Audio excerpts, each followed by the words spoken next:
Praise the lord. అందరికీ వందనాలు తెలియజేస్తున్నాను. ఈరోజు దేవుడు ఇచ్చినటువంటి వాగ్దానము లూకాసు సువార్త 13వ అధ్యాయం 12వ వచనంలో వ్రాయబడినట్టుగా, నీ బలహీనత నుండి నీ విడుదల పొందితివి అని యేసు ప్రభువారు ఒక కుమార్తెతో చెప్తున్నారనమాట. ఆయన అంటున్నాడు, నీ బలహీనత నుంచి నీ విడుదల పొందావి రోజు. ఆయన ఒక సమాజ మందిరంలో ఒక సంఘంలో నిలబడి మాట్లాడుతూ ఉండగా, ఒక నడుము వంగిపోయినటువంటి స్త్రీ 18 సంవత్సరాల నుంచి అదే పరిస్థితిలో ఉన్నటువంటి ఒక స్త్రీ అక్కడ ఉండటం చూశారట.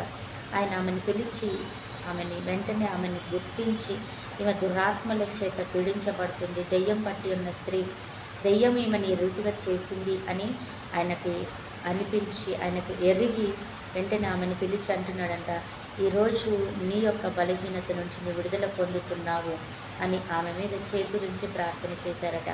వెంటనే ఆమె నడుము చక్కగా నిలబడి చక్కటిగా సాక్షిగా ఆమె అక్కడ నిలబడిందంట అందరి ముందు.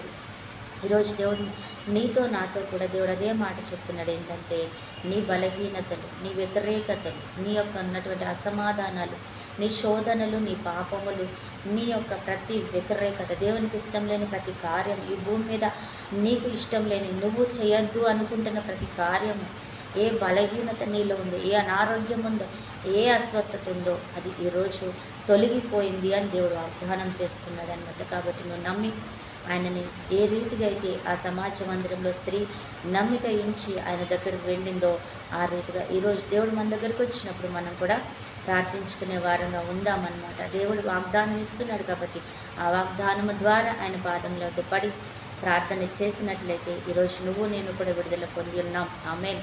అవును, దేవుడు చక్కగా తన వాగ్దానాన్ని మనకు తెలియజేస్తున్నాడు.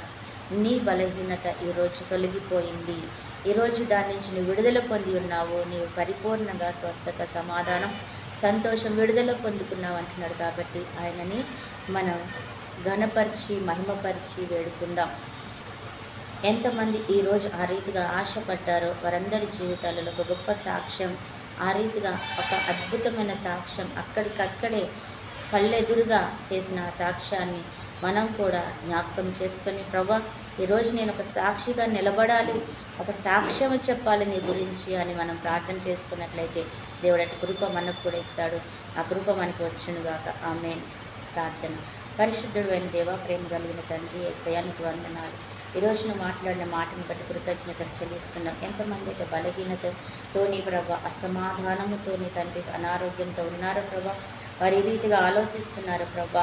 ఎంతమంది దురాత్మల చేత పీడింపబడుతూ తండ్రి ప్రభా దేవుని కొరకు ఆయన కృప కొరకు ఎదురు చూస్తున్నారు. వారందరిని బట్టి నీ పాదాలు వద్దకు వస్తున్నాం తండ్రి. ఈరోజు గొప్ప విడుదలిచ్చి సమాధానం దయచేయమని బ్రతిమలాడుతున్నాం.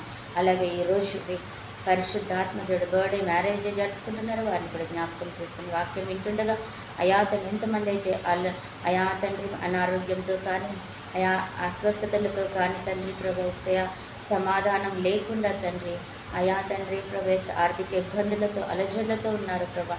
అయా తండ్రి ప్రతి ఒక్క బిడ్డని మీరు జ్ఞాపకం చేసుకొని గొప్ప విడుదల దయచేసి సమాధానంతో నింపకండి అని ప్రభా. కృపా, కాపుదల, క్షేమం, సమాధానం, సంతోషం వారికి వారి కుటుంబాలకు దయచేయమని, మా అందరిని కూడా ఆ రీతిగా దీవించమని యేసు నామములో ప్రార్థిస్తున్నాము తండ్రి. ఆమేన్.